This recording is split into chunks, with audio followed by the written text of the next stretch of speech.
This episode, Ukraine, Why and What's Next from the Sovereign Drift series, is brought to you by Viscard Studio. You know, usually when we sit down to do one of these deep dives, we're looking at history. It's in the past tense. It feels settled. Safe. Exactly, safe. You can draw a neat line from point A to point B, but looking at the stack of sources for today, it just feels different. It feels fragile, like the ink is still wet. It really does. And the thing is, if you just glance at the headlines, you'd be forgiven for thinking the world is either coming apart at the seams Or maybe coming back together. Yeah. Just in a really, really painful way. That's a good way to put it. I mean, just look at this ISW report from Moscow City yesterday. An assassination attempt on a top general, Vladimir Alexeyev. In the capital, no less, a car bomb right in the financial district. It's brazen. And at almost the exact same time, you have these new Ukrainian missiles, what are they called, Flamingos? The FD-5 Flamingo. Yes. Hitting targets more than 400 kilometers inside Russian territory. And then, while all of that is happening, you have diplomats sitting in these quiet, air-conditioned rooms in Abu Dhabi. With the Trump administration trying to hammer out some kind of peace deal. It's a complete split-screen reality, isn't it? You've got the violence peaking and the diplomacy peaking at the very same moment. And that's really our job today, isn't it? It's not just to read those headlines. It's to understand how we even got to this point. Because the sources you sent over, they're eclectic, to say the least. Eclectic is a kind word for it. I'm looking at an analysis of the Crimean War from 1853. Trust me on that one. It's shockingly relevant. Okay, I'm holding you to that. And then we have transcripts of Putin, transcripts of Zelensky, economic data on Russian mercenary salaries. It's a lot. Yeah. But I think our mission here is pretty clear. We need to figure out if what we're seeing in February 2026 is the end of the war, or if it's just the end of the beginning. To understand this conflict, not just as a 4-year news cycle, but as this epic clash of histories, of identities. Precisely. Because you absolutely cannot understand what is being argued over at that negotiating table in Abu Dhabi today without first understanding what happened, or maybe what didn't happen, back in 1991. So let's start right there. There's a phrase that kept jumping out at me in the early reading. The civilized divorce. Ah, yes. The great myth. It's this idea, right, that when the Soviet Union collapsed, everybody just sort of shook hands, packed their bags, and went their separate ways. It's a lovely story. And it's the story the West told itself for a very long time because it was convenient. Well, it is. And to be fair, compared to somewhere like Yugoslavia, it didn't immediately spiral into a horrific civil war. So why does this political scientist, Paul Danieri, why does he basically say that's a dangerous fantasy? Well, fantasy is the right word. Danieri's entire argument is that the divorce was never actually finalized. What do you mean? Think of it like a couple that splits up. They sign the legal papers because they can't stand each other anymore, but they never actually decide who gets the house. Or who gets the kids. Or, most importantly, they never agree on where the property line is. They just leave all these huge unresolved issues festering under the surface. But hold on, they did sign papers. There were the Belaveja Accords, the Alma-Ata Protocol. Borders were technically drawn on a map. On paper, yes. But in reality, look at the first major point of friction from the sources. The Black Sea Fleet. In Crimea. In 1991, Russia did not just gracefully accept that the fleet and its home base in Sevastopol were now Ukrainian. Even Boris Yeltsin, who we in the West remember as the friendly, democratic Russian leader, he struggled immensely with this. The Russian parliament even voted to nullify the transfer of Crimea.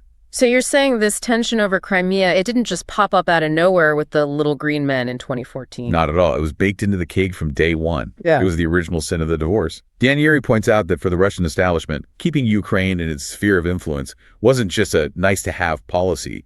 It was seen as existential. What do you mean by existential? There's a famous quote, I think, from Brzezinski, that without Ukraine, Russia ceases to be an empire. It just becomes a country. And historically, Russia has a deep-seated aversion to being just a country. A profound one. And that distinction, empire versus country, is the perfect bridge to this whole identity crisis. It really is. We have these transcripts here from Vladimir Putin, especially from that Tucker Carlson interview, and one with CGTN. When you read his words, you realize this grievance isn't political. It's almost spiritual for him.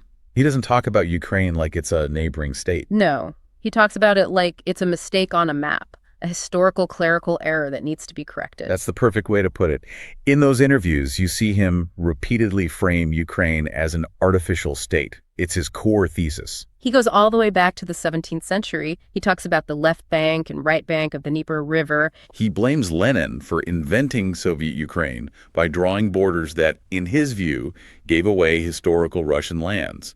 He even blames the Austrian general staff before World War I for supposedly inventing Ukrainian nationalism as a way to weaken the Russian Empire. It's like he's having an argument with ghosts from 100 years ago. He is. But it's an argument with a very real, very dangerous point for today.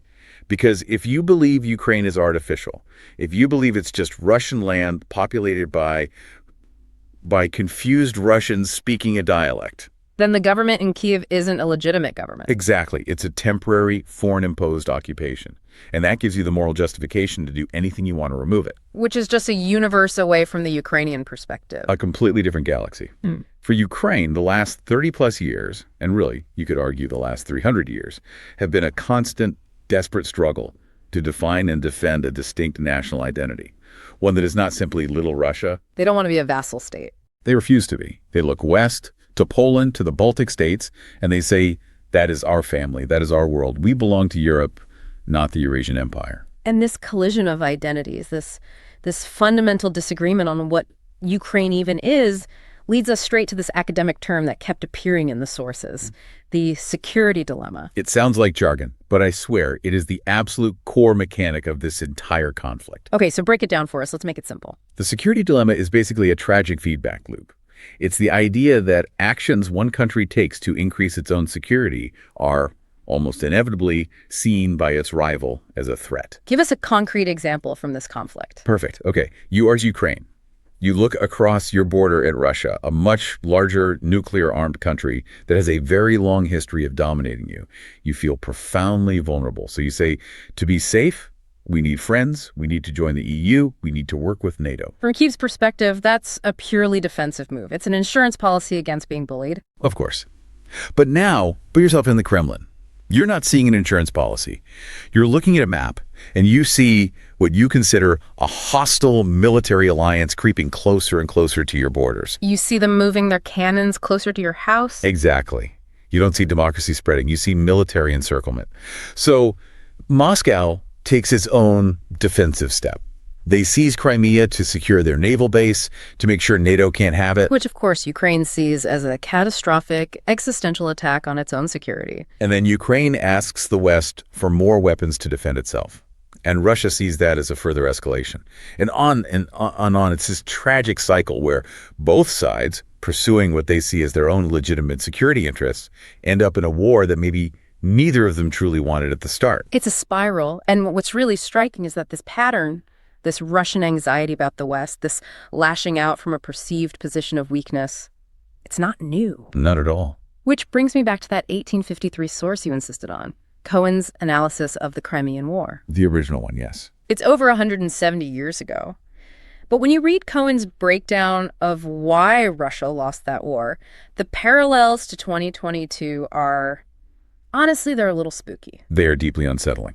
So in 1853, you have Tsar Nicholas I's Russia. It's a rigid autocracy. Its military is basically feudal in structure, and it's deeply isolated from the rest of Europe. And Nicholas decides to pick a fight. He does. He thinks he can just roll over the decaying Ottoman Empire and that the other European powers, Britain and France, will just stand by and watch. Oh, massive It's miscalculation. a catastrophic one. He ran headfirst into a coalition of industrializing European powers, and the result for Russia was a humiliating, crushing defeat. But the key is to look at why they lost. Okay. Cohen highlights a few things. Rampant logistical failures. They couldn't supply their own army. Systemic corruption that hollowed out the military from the inside. Obsolete technology and tactics. And crucially, a complete underestimation of Western unity and resolve. My God, it sounds like you're reading the headlines from March 2022.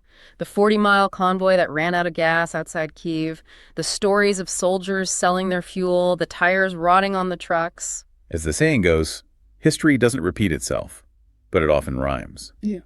The fundamental lesson from 1853 was that a backward, corrupt, autocratic system cannot sustain a high-intensity war against industrialized powers, even if it has a massive numerical advantage in manpower. And yet, here we are. It just raises this huge, uncomfortable question. Did the Russian system ever really change after the Soviet Union collapsed, or did it just get a new coat of paint? That is the heavy question, isn't it? So we have these deep historical roots, this simmering tension from 91, but the slide into the actual kinetic violence that we're dealing with today, it really picks up speed in the 2000s. The sources all point to one event as a major catalyst, the Orange Revolution in 2004. That was the moment of truth. I remember seeing it on the news, the huge crowds in Kyiv, the orange scarves in the snow. Why was that event so pivotal for Putin and the Kremlin? Because that was the moment Ukraine's internal politics stopped being purely domestic. It became a geopolitical battleground. In 2004, Ukrainians flooded the streets to protest a presidential election that was blatantly rigged in favor of Viktor Yanukovych. Yanukovych being Moscow's preferred candidate. Absolutely, they're their guy. And when the protest actually worked, when the Ukrainian Supreme Court annulled the result and ordered a revote, which the pro-Western candidate then won, Moscow's reaction was not, oh, look, democracy in action. No. Their reaction was paranoia. They immediately framed it as a colored revolution. Meaning something orchestrated from the outside. Precisely. They convinced themselves and their population that this wasn't a genuine popular uprising. It was a sophisticated coup, engineered and funded by the CIA, the State Department, MI6, you name it. And Putin saw that as a direct threat to his own rule. A mortal threat. In his worldview, people don't just overthrow their governments because they're fed up with corruption. They do it because they are pawns in a great power game. And if the West could do it in Kyiv, right on his doorstep, then they could try to do it in Moscow next. And this fear, this colored revolution paranoia, it becomes a repeating pattern. It leads us directly to the absolute breaking point of 2013-2014, the Maidan. This is the singularity of the war. Yeah. Everything that has happened since, from Crimea to the full-scale invasion, it all flows from what happened in the winter of 2013-14. So set the scene. Yanukovych, the same guy from 2004, he eventually did get elected president later on. In a fair election, yes. And he's on the verge of signing an association agreement with the European Union. It's basically a deep free trade deal. It's a huge step toward the West for Ukraine. It was a civilizational choice. And then at the very last minute, he backs out. He refuses to sign. After, as the sources note, a very intense secret meeting with Vladimir Putin where he was offered a rival deal from Russia. And that rejection of the EU deal is what sparked the Maidan protests. But this is where we have to be really clear about the two completely irreconcilable narratives that emerge, because these are the narratives that are still being fought over on the battlefield in 2026. Okay, narrative one, the Ukrainian and Western view. From that perspective, this was the revolution of dignity. It was a genuine grassroots popular uprising against a deeply corrupt leader who had betrayed the national interest and was trying to drag the country back into Russia's orbit against the will of the people. A pivot towards civilization, as they saw it. Exactly. But now let's look at narrative two. I'm looking at the Putin transcript here. He doesn't call it a revolution. No. He uses very specific, very legalistic language. To Putin and to the entire Russian state media apparatus, this was a violent, unconstitutional coup d'etat. Plain and simple. He even cites specific numbers, doesn't he?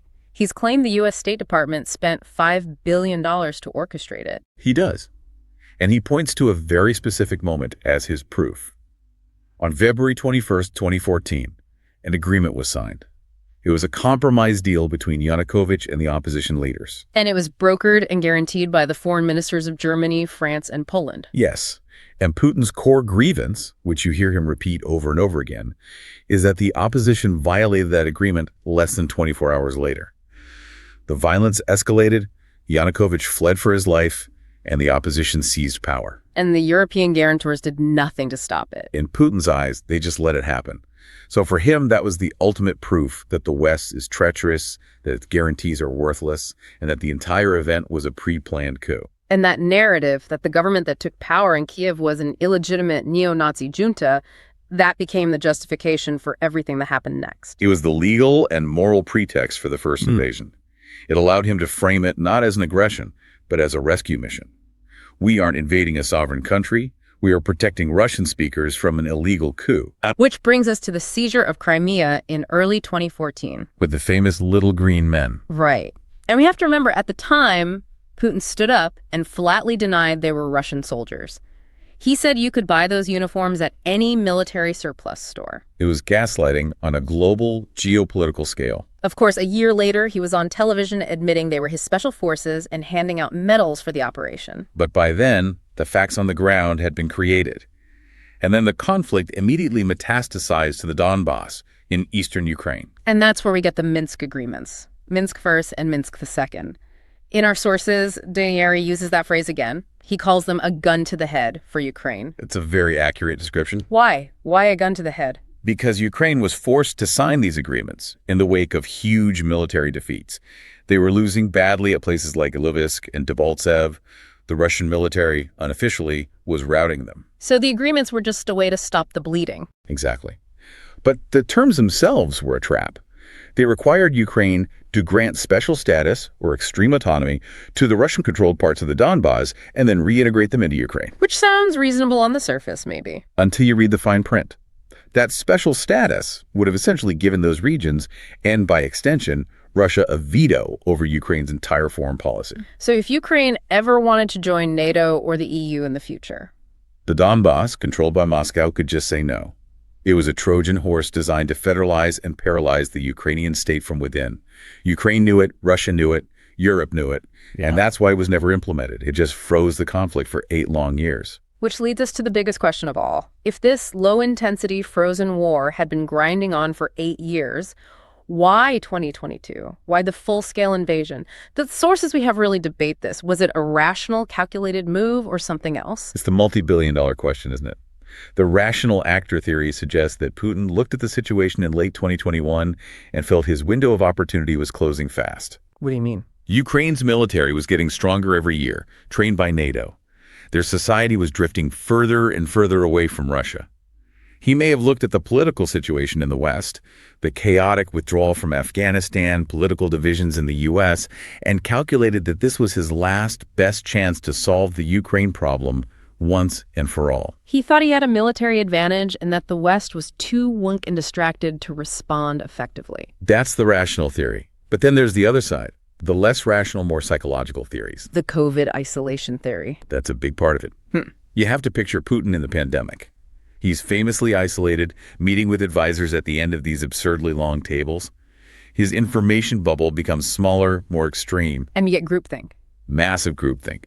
The sources suggest that his top advisors, the heads of the FSB and the military, were terrified to tell him the truth.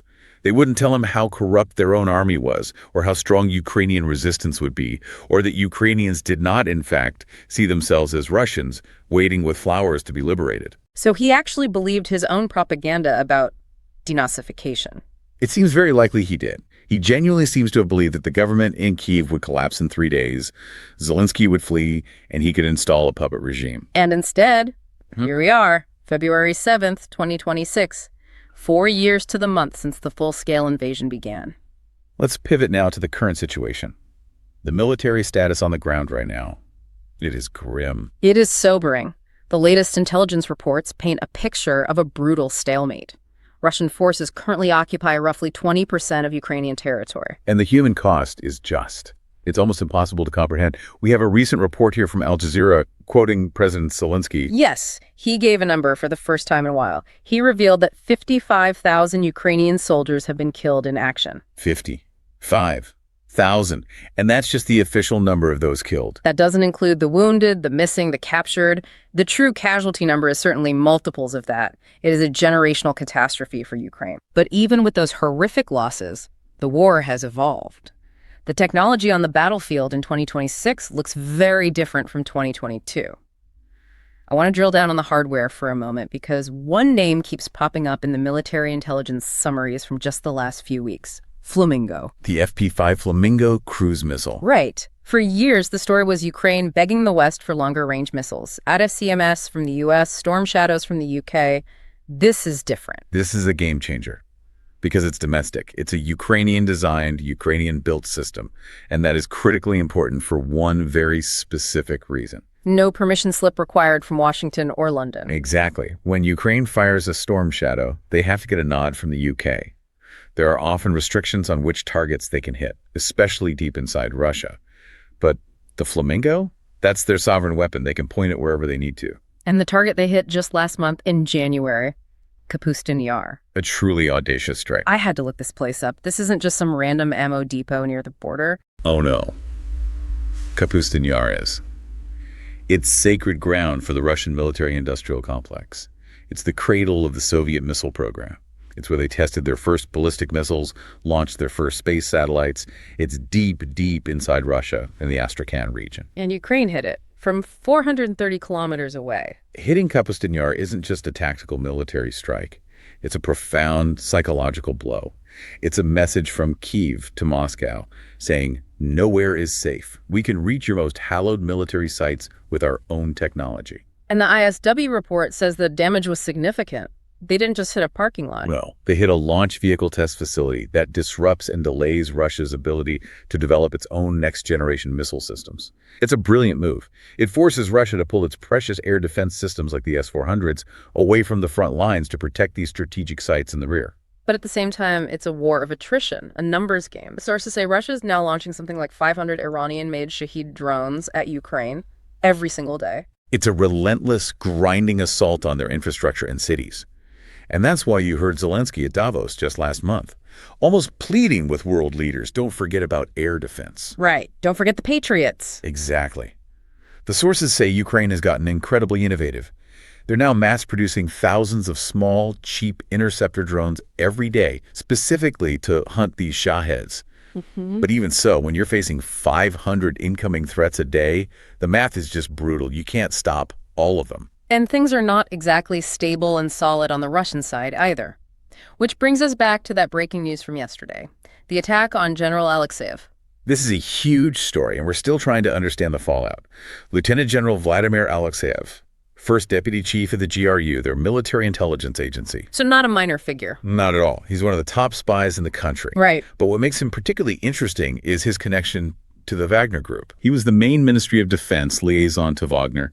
He's the guy on the phone with Yevgeny Prigozhin during that bizarre mutiny back in June of 2023, trying to negotiate a stand down. So for someone to try and take him out with a car bomb in broad daylight in Moscow, what does that tell us about the internal state of the Russian regime? It tells us that the power struggles and turf wars inside the Kremlin security services are far from over.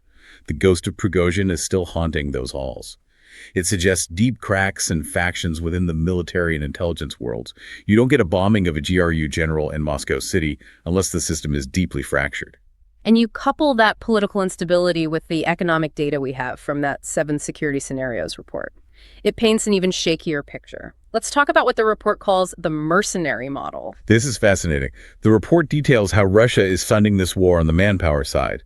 They are now paying contract soldiers, particularly those from poorer regions, up to 5 million rubles a year. Okay, put that in context for us. What does 5 million rubles actually mean to a guy from, say, Buryatia or Dagestan?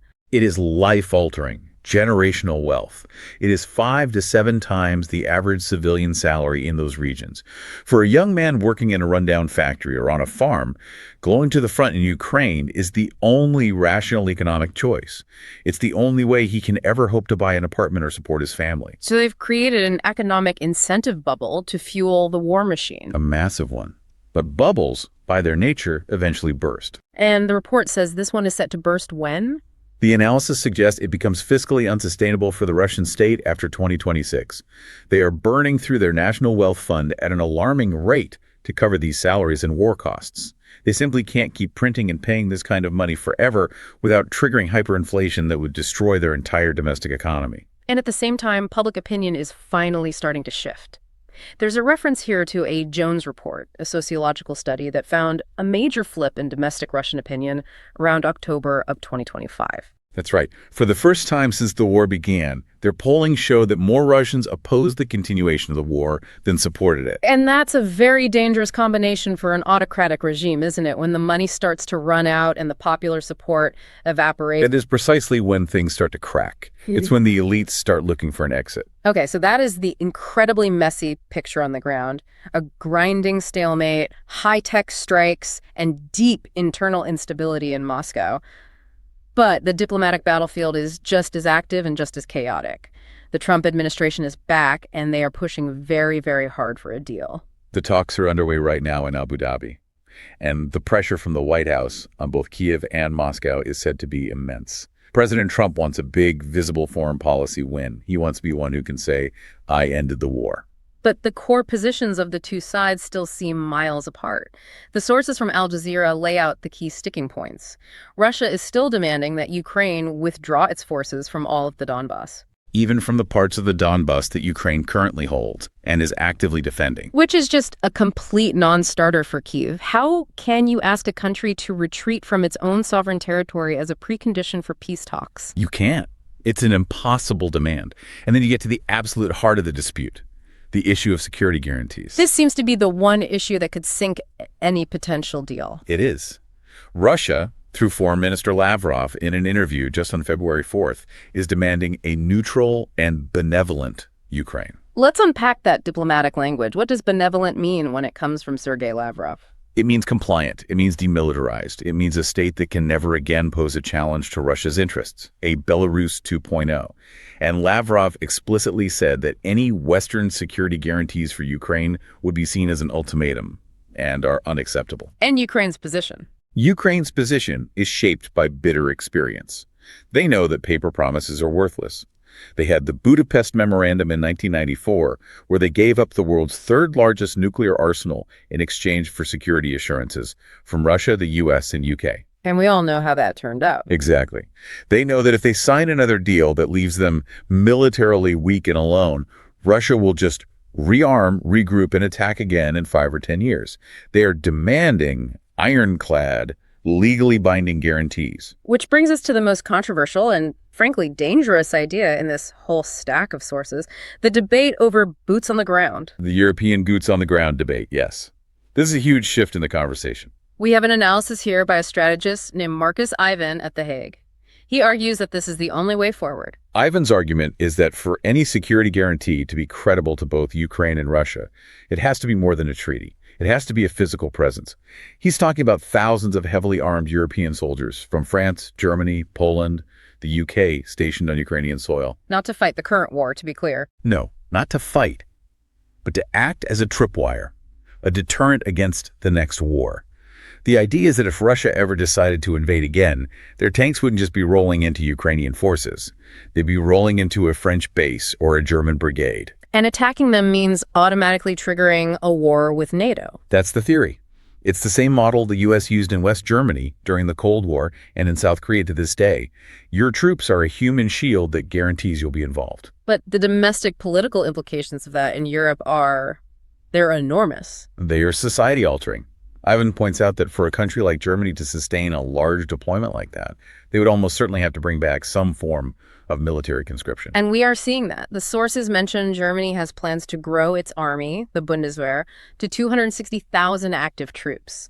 This is a wholesale remilitarization of the continent. It's a return to a Cold War posture that nobody in Europe wanted, but many now see as unavoidable. And the Kremlin's public reaction to this talk of European troops? Lavrov has been crystal clear.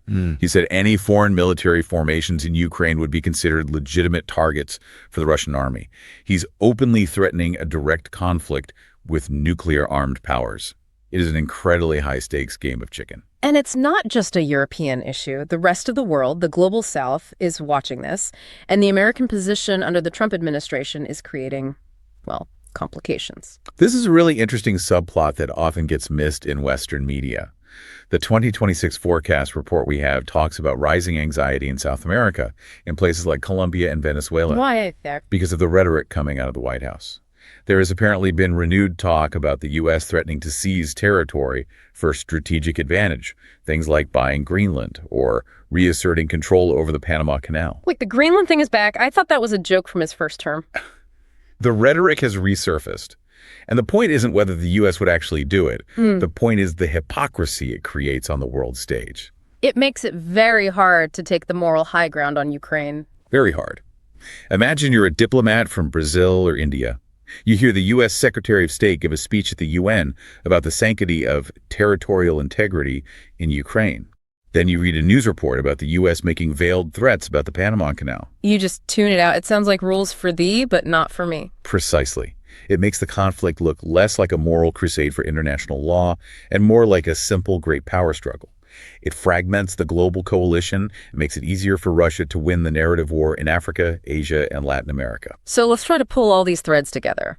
We have a military stalemate, an economically unstable Russia, and a fraught, high-stakes diplomatic effort.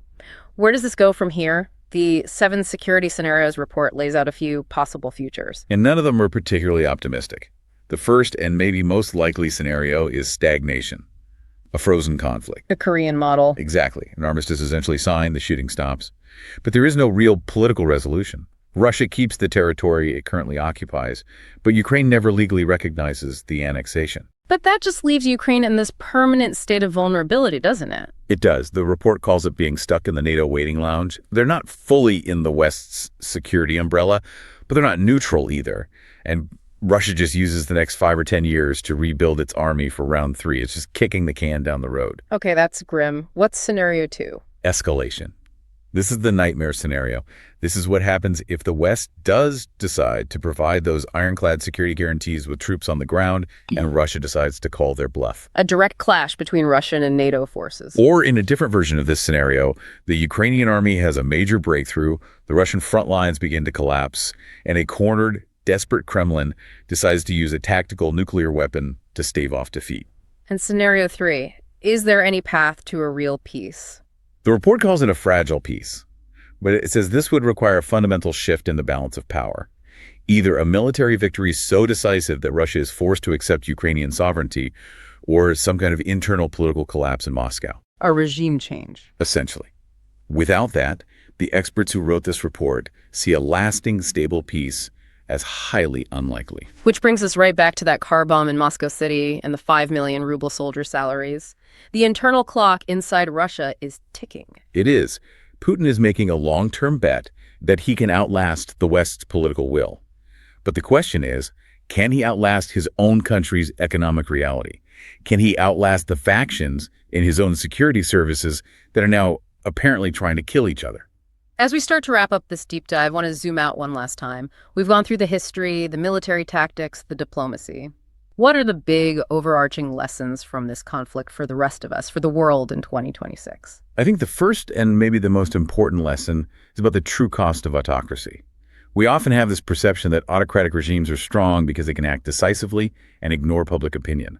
And in the short term, that's true. Russia has absorbed a level of human and economic pain that would have toppled any Western democracy a dozen times over. They can just throw bodies at the problem. They can. But what this war has shown is that autocracies are also incredibly brittle. They look solid and unshakable right up until the moment they shatter. When you systematically eliminate all dissent, when you base your military planning on lies you tell yourself, when you have to create a mercenary-based economy to get people to fight, you are building a pressure cooker with no release valve. A compelling but terrifying image. What's the second big lesson? It has to be about information warfare.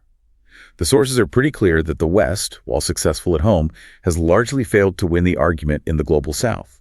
Russia has been incredibly effective at framing this as an anti-colonial struggle against Western hegemony. Which is deeply ironic, given that it's a war of imperial conquest. Deeply. But the narrative sticks. Yeah. The lesson is that we can't just preach from a podium in Brussels or Washington. The sources argue for a multilingual, multi-year campaign that actually listens to the grievances of countries in Africa and Latin America, that acknowledges the West's own complicated history with colonialism, and then explains why this specific conflict matters to everyone. And finally, a lesson on interconnectedness. Absolutely. This isn't just a regional European conflict. We have source data showing how humanitarian funding for the crisis in Yemen has been slashed because all the international attention and money is focused on Ukraine. So a war in Eastern Europe directly leads to more starvation in the Middle East. It does. It affects food prices in Egypt, security debates in Colombia, and energy policy in Japan. It is a truly global event that has accelerated the end of the post-Cold War era and is forcing a fundamental realignment of the entire world order. So looking back on the whole journey we've taken today, we started with that myth of the civilized divorce in 1991.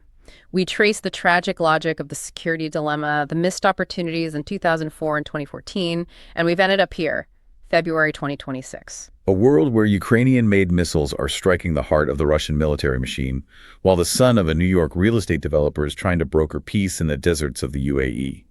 It is deeply surreal reality. It is. And the final aha moment for me, looking at this whole mess, is that this war was never really just about territory. It's not just about the Donbass or Crimea or lines on a map. No, it's about the central organizing principle of our world, Does a large, powerful country have the right to veto the choices of its smaller neighbor, to dictate its future, its alliances, its very identity?